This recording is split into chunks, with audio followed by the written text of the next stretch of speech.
आप लोगों का only UPPCS study YouTube channel पर। जैसा आपको पता है कि घटना चक्र से हम लोग आधुनिक भारतीय इतिहास को कवर अप कर रहे हैं। और ये जो नोट्स आप देख रहे हो घटना चक्र की समरी के नोट्स है, चैप्टर सेकंड पर हम हैं, जिसमें हमने अभी तक ये घटनाक्रम और तिथि वाला सेक्शन खत्म कर लिया। इसके अलावा हमने मुर्शीद कुली खां, शजाउद्दीन मोहम्मद खान, अली वर्दी खान और रॉबर्ट क्लाइव, इसके अलावा प्लासी का युद्ध, ये सब कुछ हम देख चुके हैं। आज जो हम स्टार्ट करेंगे वो मीर कासिम से स्टार्ट करेंगे। ठीक है। किसी भी क्वेरी के लिए आप लोग ये जो व्हाट्सएप नंबर है 9027281376, इस नंबर पर संपर्क कर सकते हैं। डेली बेस पर सुबह 10 बजे एक वीडियो मिलेगा आपको आधुनिक भारतीय इतिहास का। ठीक है। और एक वीडियो मिलेगा आपको दोपहर 2 बजे जो कि भारतीय अर्थशास्त्र पर है, जिसमें भी हम लोग घटना चक्र से ही सारी चीजों को कवर अप करने वाले हैं। ये जो वीडियोस आप देख रहे हो, जो ये नोट्स आप देख रहे हो, ये सारे नोट्स घटना चक्र में जो चैप्टर नोट्स हैं और जितने एमसीक्यू दे रखे हैं उनका डिस्क्रिप्शन, उस सबको बहुत अरेंज्ड तरीके से यहाँ पर रखा गया, समराइज्ड तरीके से। जो ओरिजिनल बुक 800-900 पेजेस के, उसको समराइज करके सिर्फ 200 पेजेस के अंदर कवर अप किया गया है, और बहुत ही सिस्टमेटिक तरीके से। इसके माध्यम से मल्टीपल टाइम्स आप चीजों को रिवाइज कर सकते हैं। ठीक है, चलिए शुरू करते हैं आज के अपने सेशन को। कहाँ से? मीर कासिम से, जिनका जो शासनकाल रहा ये 1760 से लेके 63 रहा। सबसे इंपॉर्टेंट बात कि ये अलीवर्दी खां का उत्तराधिकारी था। कौन? मीर कासिम। ठीक है। मीर जाफर अलग है, मीर कासिम अलग है। मीर जाफर वो था जिसने धोखा दिया था, ठीक है, और मीर कासिम ये बहुत योग्य व्यक्ति था, और ये अलीवर्दी खान का उत्तराधिकारी था। शासन जैसे ही इसने संभाला, इसको एक बात एकदम क्लियर हो गई थी कि यहाँ पर, ठीक है, मुर्शिदाबाद में यहाँ पर बहुत ज्यादा कॉन्स्पिरेसी वाला एनवायरनमेंट, और ब्रिटिश जो है यहाँ पर इंटरवीन करेंगे ही करेंगे, तो इट्स बेटर कि यहाँ से शिफ्ट हो जाओ। इसीलिए मुर्शिदाबाद से ये मुंगेर शिफ्ट हो गया, ताकि मुर्शिदाबाद में जो कॉन्स्पिरेसी रची जा रही है, जो ब्रिटिश के द्वारा इंटरवीन किया जा रहा है वहां पर इसके शासन में, तो उससे यहाँ पर ये दूर रह पाए। सो इसलिए इसने अपनी कैपिटल को मुर्शिदाबाद से कहा, मुंगेर शिफ्ट कराया। इससे पहले जब ये इसने शासन संभाला था, उससे पहले ये पूर्णिया और रंगपुर यहाँ के फौजदार के रूप में ये अपॉइंटेड था। इसने सेना का गठन यूरोपीय पद्धति पर किया था। देखो यहाँ पर जैसे ही हमने योग्य उत्तराधिकारी की बात करी, इसका मतलब है इसके अंदर वो सारी टैक्टिक्स रही होंगी जो एक शासन को चलाने वाले व्यक्ति के अंदर होनी चाहिए, फिर शासक के अंदर होनी चाहिए। सो अंग्रेजों से जानता था कि यार सीधे मतलब अगर हम लड़ाई करेंगे तो ये अपने बेनिफिट में नहीं है, सो इट्स बेटर कि उनसे दूर हो जाओ। दूसरी चीज, अपने आप को कमजोर भी नहीं पड़ने देना है। इसके लिए जरूरी है कि सेना ये बहुत कुशल रहे। तो सेना को कुशल रखने के लिए अब उस समय जो कन्वेंशनल तरीका था वो तो काम नहीं करता। आपको लड़ाई करनी है ब्रिटिश से, सामना करना है ब्रिटिश का, तो जरूरी है कि भाई यूरोपीय सिस्टम आपको पता हो कि कैसे अपनी सेना को बनाना है। ठीक है। सो सेना का गठन इसने यूरोपीय पद्धति पे किया। मुंगेर में तोपें और तोड़दार बंदूकें बनाने की व्यवस्था करी। अब इससे पहले तक जो था इंडिया में ऑब्वियसली बात है कि बंदूक वगैरह थी नहीं, मतलब ज्यादा बनाई नहीं जाती थी।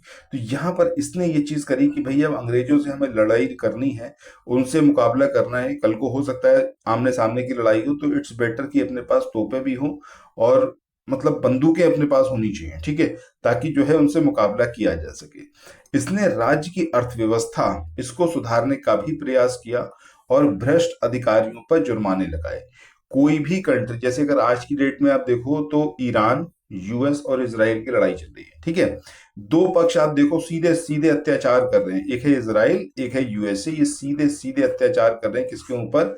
ईरान के ऊपर। आपको कभी भी कोई हक नहीं है एक ऐसे कंट्री के ऊपर लड़ाई करने का, जो उसको आपसे मतलब नहीं, यार वो आपसे कुछ कह भी नहीं था, उसने लड़ाई छेड़ी भी नहीं, अननेसेसरी। यूएस ने हमेशा इससे पहले इराक पे जो है एलिगेशन लगाए कि ये लोग केमिकल वेपन्स बना रहे हैं, और सीधे उसको मार डाला। इसका मतलब क्या है कि जो ताकत रखता है, जिसके पास ताकत है, उससे लड़ने के लिए आपके पास भी हमेशा ताकत होना बेहद जरूरी है, क्योंकि वो जो बहुत ताकतवर है वो आप पे आज नहीं तो कल अत्याचार करेगा ही करेगा, और अगर आपने अपने आप को नहीं संभाला तो आप नहीं उसको मुकाबला कर सकते।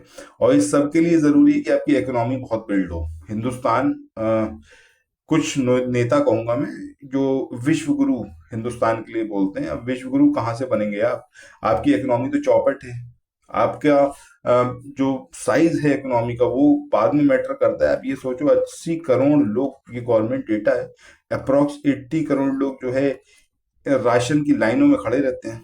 तो एक ऐसा देश जहां पर लोगों के पास इतने संसाधन नहीं है, इतना वो नहीं कमा सकते कि वो अपना लाइवलीहुड कमा पाए, तो ऐसे देश कैसे मतलब आगे विश्व गुरु बनने की बात करते हैं? पॉसिबल ही नहीं है। पहली बात तो विश्व गुरु है क्या?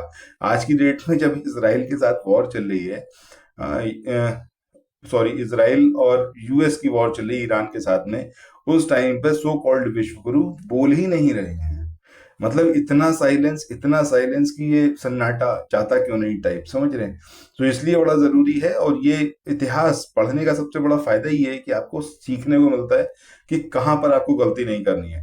मीर कासिम ने उस टाइम के अकॉर्डिंग बहुत सारी चीजें करी जो कि जरूरी थी और उसको करनी चाहिए थी। ठीक है, चलो आगे बढ़ते हैं। यहाँ पर अब हम बात करते हैं किसके बारे में? बक्सर के युद्ध के बारे में। सबसे पहले ये जो डेट है ये आपको याद होनी चाहिए, 22 अक्टूबर 1764। कौन कौन इस लड़ाई में शामिल हुआ, पक्ष किया था? अंग्रेजों की बात करें, हेक्टर मुनरो, इस व्यक्ति का नाम याद रखना है। और इधर मीर कासिम, शुजाउद्दौला जो कि अवध का नवाब था, और शाह आलम जो कि मुगल बादशाह था, शाह आलम सेकंड। इनके बीच में भाई लड़ाई होती है। ठीक है, और इस समय बंगाल का जो गवर्नर था उसका नाम क्या था?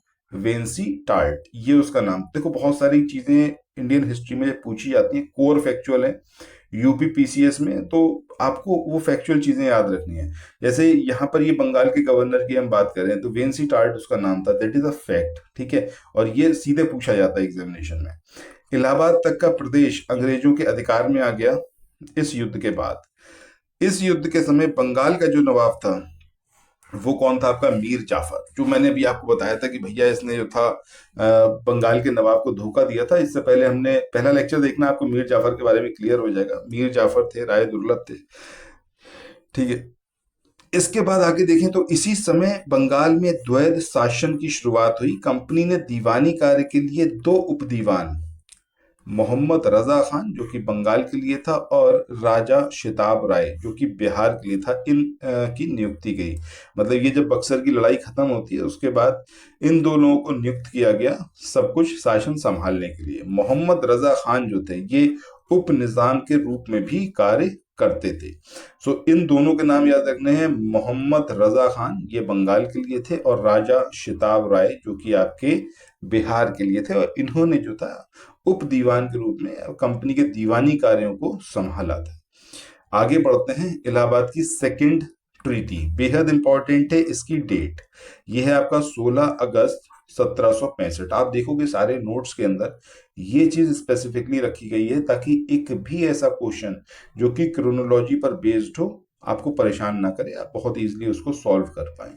ठीक है, इस ट्रीटी के अकॉर्डिंग शाह आलम को अंग्रेजी संरक्षण में लिया गया और उसे जो है इलाहाबाद में रखा गया।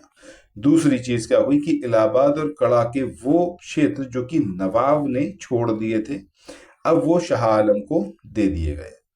12 अगस्त 1765 के अपने फरमान द्वारा मुगल बादशाह शाह आलम सेकंड ने कंपनी को बंगाल, बिहार और उड़ीसा की दीवानी जो थी वो परमानेंट तरीके से दे दी थी।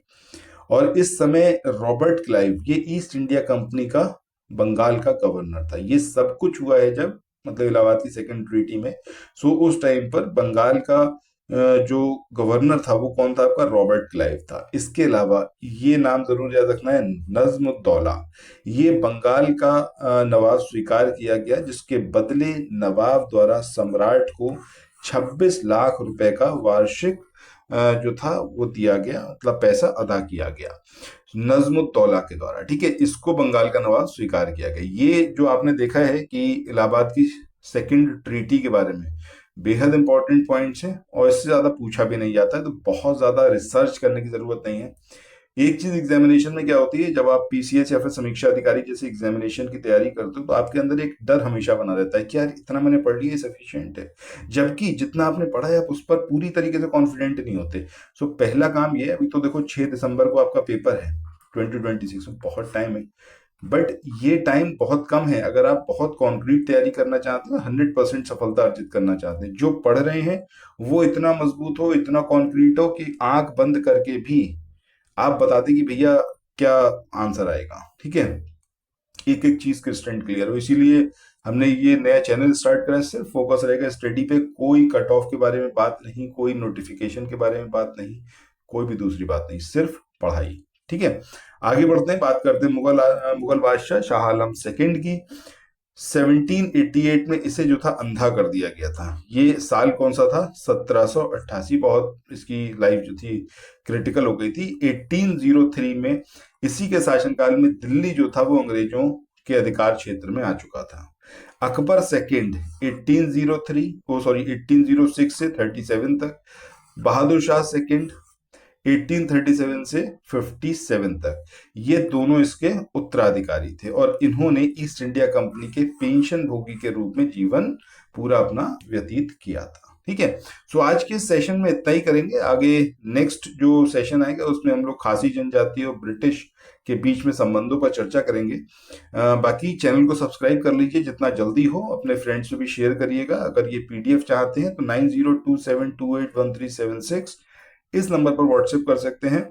History, geography, polity, environment. ठीक है, इन चार सब्जेक्ट का समराइज्ड वर्जन आपको घटना चक्र का इंडिविजुअली मिल सकता है। अदरवाइज बाकी जो है आपके इकोनॉमी हो गया, साइंस हो गया, यूपी स्पेशल हो गया, ये सब कुछ आपको फुल लेंथ कोर्स में ही मिलेगा, जिसका फीस सिर्फ 1500 रुपीज रखा गया है।